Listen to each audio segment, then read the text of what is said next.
Welcome to the deep dive. Our system status report indicates a heavily contaminated narrative scene. We are initiating immediate narrative pathology on the source material. In this material, it's detailing two concurrent simultaneous system failures. Right. On one hand, you have this chaotic kinetic collapse of a sustained physical pursuit. We're labeling that the Krause vector. And running parallel to that, you have the complete opposite, a cold, methodical collapse of a search operation. An operation aimed at securing a critical data component known only as the entertainment. Yeah, and the mission protocol here, for us, it's not one of interpretation. We're not doing literary analysis. This is extraction. Okay, so we're acting as a forensic narrative stream. Exactly. We are mapping the precise causal mechanics of stress, of fracture, and of decay within the plot's anatomy. And to do that, we're restricted. We can only use the lexicon of the source text itself. That's the key. Its words are our only tools. So we have to adopt this clinical database immediately. And for you listening, we kind of need to translate this proprietary language as we go. Because if we're talking about a secret, for instance, you're not talking about just hidden information. No, not at all.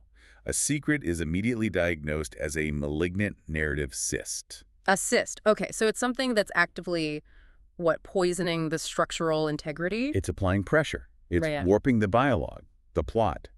And a choice isn't about agency anymore. It's a fracture point in the plot's skeletal structure. That's a precise location where the system's stress just exceeds its tolerance. Right. And a memory. That's analyzed only as data corruption in the personal timeline. Yeah. A fragment of old code just inserted, unexpectedly into the present operational loop. Okay, let's unpack this. We're treating the plot like a patient on the table, and right now that patient is having a high-velocity seizure. So let's begin with section 1. Pathological events in high-heel pursuit, the Krause vector. We need to diagnose the fundamental mechanism that maintains this catastrophic chase. The sprinting secret as applied mechanics. What is it that keeps poor Tony Krause from achieving narrative escape? It's a specialized data point. It's a highly technical trade secret that really should belong only to him. Right. The whole pursuit only works because of this specialized technique for sustained forward momentum while wearing high heels. Krause knows the maneuver. And it's so specific. Running entirely on your toes, inclined way forward, making sure the heels never even touch the pavement. And you use that forward lean to maintain a rapid center of gravity. It's physics. It's an incredible level of technical detail for what is basically a moment of pure life or death panic. But here's the structural flaws in it, the initial pathology. Yes, the creature behind him, this wretched thing. It knew the trade secret, too. Exactly. And that shared knowledge is what prevents the narrative from decelerating. It prevents resolution. If only Krause knew it, he'd get away. And if neither of them knew it, the chase would have ended in, a sprained ankle in the first 10 feet. Pretty much. But because both combatants have this rare, specific data point, the system is forced into what we're calling a state of sustained interruption. They're mechanically locked together, moving at peak efficiency, which just eliminates any possibility of a functional, slowdown. And this structural proximity is measured clinically. You have to note the spatial diagnosis in the text. The creature's clutching hand is described as being just millimeters away from the trailing boa. And that's not hyperbole. It's a literal clinical measurement of impending, inevitable contact. The space between them isn't distance. It's a measurement of pure tension. And while that tension is held, we see poor Tony's secondary operational objects, his two persons. Held together, tucked away like a football in U.S. football. They're protected. They're ready for deployment or maybe defense. It signifies the immediate value of whatever is inside them, even in the middle of this kinetic breakdown. This high-velocity failure, it immediately triggers what you'd call environmental betrayals, sensory overload. Absolutely. The text notes that Krause's odor preceded him like a shock wave. So it's not just a descriptive flourish, it's a pathological force that actively influences the setting. The environment has to react to it. And the system's response is highly organized. It's complicit. The pedestrians, they're described as having a long-practiced, artful way of moving aside. It's a choreographed reaction to this narrative shockwave. They're not citizens who might intervene. They're mechanical parts adjusting to let the failing system pass through them unimpeded. And that's where you get that specific, almost beautiful absurdity in the detail. We have specific symptomatic data. The man in the car coat. Yes, the man in the car coat who made a smell face, which is the direct clinical diagnosis of the odor's effect, and then executed an artful Veronica maneuver. The Veronica. a sweeping, graceful movement from bullfighting, used to avoid a charging animal. Here, it's being used to avoid a human collision. So the environment, through the practiced movements of its own occupants, is actively facilitating the chase. It's ensuring the vectors don't collide with anything but each other. The city itself is participating in the dread. And all the while, the internal degradation is just accelerating. The physiological symptoms are catastrophic. Krause's breath came in great, ragged, stitchy gasps. It's a clear sign of systemic mechanical failure. He's running out of fuel. But what's really fascinating for our diagnostic purposes is the contrast with the creature. Its breathing was also ragged, so it confirms that they're both degrading physically. But its obscenity still came from the diaphragm, with conviction and vigor. which suggests a crucial difference in their operational energy.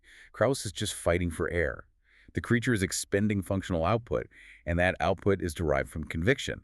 Its rage is its mechanical propellant. So if the creature's rage is its fuel, Krause tries an early countermeasure, right? He introduces what the text calls static conflict. Yes. For the first couple of blocks, both Tony and the creature are shouting opposing things. Help on one side and stop the vitch or stop her on the other. And this is defined as an ancient trade device among Harvard Square crews. It's a tactic designed specifically to flummox any would-be citizens. It just floods the environment with ambiguity. Because if a potential helper hears both help and conflicting demands to stop, they freeze. Their system is getting conflicting beta sets. And that ensures any external intervention gets corrupted by uncertainty. It maintains the closed-loop nature of the pursuit. But the system rejects the static. The confusion doesn't create any distance, and the creature achieves a breakthrough. It gets a real hold of the boa. And Krause's response is immediate, a calculated sacrifice. He unloops the boa with a flourish and just gets rid of it. It's a temporary, tiny narrative reprieve. He jettisons an operational object just to gain milliseconds of space. But the residue of that action is immediate and implacable. The loathsome creature's hand comes right back. Right back, clutching at the air just over his leather collar, with the ragged breath right in his ear, cursing him. The pursuit just confirms it can't be deterred. And the emotional data here is vital. Krause's mid-stride grief. The thought that the thing had doubtless just tossed the boa carelessly aside into the street or gutter. It reveals the weight of these lost operational objects. The boa's utility is over, but its value is retained, which just adds to the structural trauma of the chase. And the environment keeps charting the instability, the auditory diagnosis. The shoe's toes formed complex and variable rhythms on the pavement. Sometimes in sync, then not. It reflects the instability of the chase's tempo. The whole rhythm is fracturing. Then you get the environmental signage, which basically serves as a declaration of the whole system's prognosis. Yeah, as they flash past, you see these bold print signs. Fresh killed chicken. And complete destruction. The juxtaposition is subtext. It's a clinical summary. The chase is moving from one state, the kinetic pursuit, to its terminal end state, which is destruction. Which leads us right into the terminal loop scenario. This is where the internal system failure just accelerates toward critical. The text makes the comparison explicit. The state, the hand in his breath just behind him, is like those horrid dreams where something unimaginable is chasing you for kilometers after kilometer. But the pathology here is that this scenario went on and on. The storefronts and the curbs and the leaping pedestrians, they're all melting together at the periphery due right. The plot is refusing to terminate. It is stuck in a repeating, non-productive cycle of pure kinetic dread. And the physiological data corruption is now critical. Tony's breast felt flammish, scorched, functionally useless. He couldn't shout help anymore. He literally hadn't the breath to spare, which confirms the failure of that initial static generating trade device. Then the visual field starts to break down. Black specks floated upward through his vision. Only certain of the street lamps worked. It's systemic collapse. We are witnessing the failure of sensory intake, the failure of environmental registration. And it's mirrored by the mechanical failure of the heart itself. Denoted by that sound in the text. Zukum, zukum, zukum. The system is violently seizing. So the narrative needs a violent rupture to escape this seizure, and it gets one at the fracture point. Poor Tony cuts a sharp right into an alley, and in the act of that pivot, he breaks a heel. So the failure of a physical structural component, Yeah. the heel, becomes a momentary operational advantage. It's a profound, specific irony. It gains him several steps because the creature's own momentum carries it right past the mouth of the alley. Degradation saves him, but only for a moment. And right there, at that rupture point, you get this non sequitur annotation marking the location. The oddly placed storefront announcement on Parle le Portugais ici. We speak Portuguese here. It's a completely unrelated piece of linguistic data that signals the sudden rupture of linear context, contamination from an entirely different language system marking the break. But even with that momentary lead, the infra-thin details of contact return almost immediately. They confirm the implacability. The creature is close enough that its finger knocked the rim of Tony's leather collar with each footfall, before moving up to the chignon. And that contact, that physical imposition, is what triggers the definitive data corruption in the personal timeline. The creature's luridly long-nailed fingers twining for purchase in the wig's hair that triggers the memory of his father. His father scratching his head after cesareans, where the mask's green strings had dug in. So the current threat, the desperate attempt to maintain his physical integrity, forces the retrieval of an old trauma, a trauma related to masked incision and post-op soreness. The story is literally using the creature's hand as a physical key to unlock a painful, corrupted data point from his past. And this whole kinetic segment, it concludes with the final directive, and it's delivered not by a character, but by the setting itself. Right. Krause hears the creature a few steps behind him, crying a tight-echoed, "Stop, motherfucking stop." And as Krause vaults over him, a supine person lying on the alley floor lifts a decayed head and counters with a single, unambiguous command. The setting is enforcing the pursuit. The decayed element of the environment overrides the creature's command to halt. It issues the operational imperative to ensure the terminal loop continues. The system requires motion, no matter the cost. So, having mapped that kinetic failure, the Krause vector, we now have to shift to a different kind of systemic collapse, the cold, calculated failure of the AFR's forensic search protocol. Section 2, causal mapping of the Antitoy establishment intervention, the AFR protocol. This operation, it's designed to secure the entertainment, but it's predicated entirely on a pathway of fatal data acquisition. What we're diagnosing is the causal chain of information corruption. The knowledge required to find the target is literally purchased with death. Okay, unpack that chain for us. How did the AFR even find the Antitoy's establishment? Well, the origin is complex. It's tiered. The initial trace was established through the strenuous technical interview of a craniofacial pain specialist. So a high-pressure, potentially torturous interrogation? And that specialist, in turn, he was traced through the regrettably fatal technical interview of a young burglar. Burglar 300. And the specific pathology of that fatal interview is crucial. The burglar's electrical surge tolerance proved considerably lower than that of his room's computer's machinery. The system failed. The human component failed before the electronic one. Exactly. The knowledge acquisition path is explicitly linked to systemic collapse and death. Data is only acquired through violent breaches, and this sets the stage for the whole AFR operation. The eventual target being the hapless Antitoy's establishment, which is housing the real entertainment. Right. And the AFR's response to this fatal data chain is defined by its extreme clinical rigor of the search. Fortier, the cell's leader. Son of a Glen Allman glassblower, the text notes. Yes. He established immediate, non-negotiable strictures that define their approach to this contaminated scene. The primary fixation, it relates to the environment itself, doesn't it? It does. Forty allowed none of the mirrors to be broken or dismantled. Which seems odd, but the rationale is given. The viewer of the shop, the person who would ultimately view the entertainment, was visually dysfunctional. So the search protocol is dictated by the supposed disability of the intended audience of the very thing they are hunting. They can't risk corrupting the mirrors because that might somehow compromise their understanding of how the entertainment functions within a visually dysfunctional context. It's clinical rigor applied to a totally abstract, unknown disability. Precisely. And the search itself proceeds with this methodical coldness. It was described as methodical and thorough, neat, and also orderly, with time taken. It's the complete opposite of the Krause vector. The AFR represents the cold, calculated failure of procedure, or Tony represents the hot, kinetic failure of physiology. A perfect summary. Yeah. But even within this clinical rigor, they had to deal with the immediate, grotesque contamination of the scene. Handling the residue. The Antitoy cadavers? A detail was assigned to roll the extinguished Antitoy brothers in construction plastic and place them in a room of storage off the back room. And the reason given is just astonishingly cold, strictly for hygienic purposes. Yeah. The clinical detachment is so extreme, they're wrapping dead bodies in plastic, not out of reverence, not for disposal, but purely to maintain the hygienic integrity of the operational space. The operational space where they're looking for a video cartridge, it is the epitome of cold procedural logic, just completely overriding any human consequence. And this need for control, it extends to temporal sealing. They get an oilskin window shade for the front door's glass and post signs. Closed, ropas, and relash, Right. just to make sure no one knocks. It seals the contaminated scene.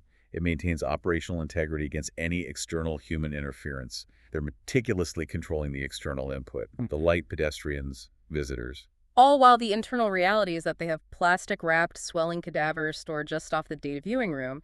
The clinical obsession is almost liturgical. We have to address the core malignant narrative cyst now, the political pathology that's driving this whole operation. The AFR isn't interested in traditional political leverage, not blackmail, not, extorting land. No, their goal is far more destructive. It's structural. The ultimate objective is to render Canada unwilling to face the USA retaliation. They want to do that by securing, copying, and then widely disseminating the entertainment. The idea is to force Ottawa into a position where it has to allow Quebec to secede. It would force Quebec to face on its own the wrath of a neighbor struck down by its own inability to say none to fatal pleasures. It's a structural assassination of USA self-interests. It's a calculated attack based on weaponizing American psychological and cultural weakness. The target isn't territory.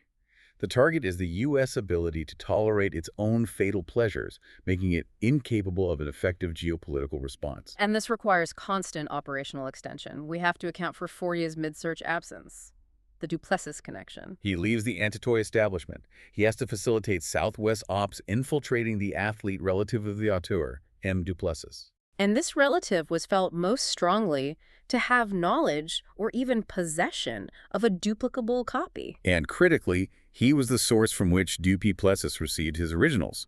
So this absence confirms that the pursuit of the master cartridge is running concurrently across multiple contaminated fields. The primary site is just one node in the network. Okay, so we now shift from the cold setup of this forensic scene to the agonizingly slow process of data sampling. Section 3, diagnostic failures and the voided data, the cartridge inventory. And this is where that methodical rigor hits a blank wall. This leads to what we've called terminal loop dread. The sampling procedure. They set up a consumer TP, a teleputer, for volunteer viewing in that room of storage. And the protocol was meticulous. Each cartridge from the exhaustive shells was sampled by a volunteer, then discarded in one of the huge metal coffre-damas in the alley out back. And the procedure required rotational personnel degradation. Younger volunteers were rolled in on a rotating basis. The process, the text says, proceeded with valor and care. Despite the compounding contamination. Exactly. We need to acknowledge the juxtaposition here. The text explicitly notes that the plastic-wrapped cadavers, stored right nearby, had begun to swell. Yet the plastic maintained hygienic conditions adequately for viewing the samples. The clinical rigor dictates that the procedural integrity of the data viewing must be maintained, even as the human reality of the scene descends into the grotesque. The process continues, despite the mounting biological evidence of horror right next door. And the first sign that this methodological rigor is fundamentally flawed. It comes almost immediately. Diagnostic failure 1, the FLQ hoax data. On the first day, they find a liquor box described as damp and smelling, which yields an example of the rival FLQ's tactical street display cartridges. Crude things, stamped with a smiling face and embossed text. Ah, n'est faux. Plus qu'on perçoive le bonheur, one must no longer pursue happiness. So this is the immediate introduction of intentional static data into the AFR's narrative field. And the AFR, they treat the investigation of this static data with this immense ritualistic seriousness, the validation procedure. It's a ceremony of sacrifice. Young Tassity, displaying characteristic valor, he volunteers. He's rolled in, fitted with EG wires, presumably to measure his neurological response, and strapped in before the viewer. And the team performs the gesture of a toast to him. They promise to look after his aged father and his fur traps. The search for knowledge has become so lethal that just checking a piece of propaganda requires a ceremonial farewell. But the output, the voided result, is null. The first cartridge is blank, void. The second one from this wet-smelling box.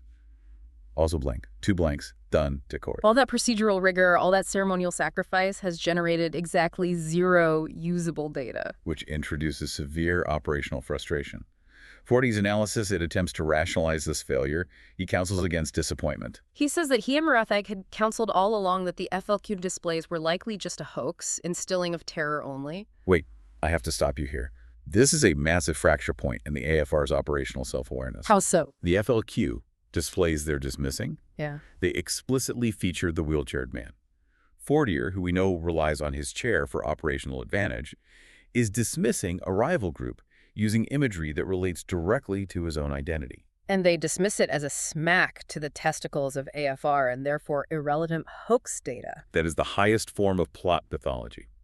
Their objective remains focused solely on the master cartridge and determining if this copy of Duplessis itself could be copied.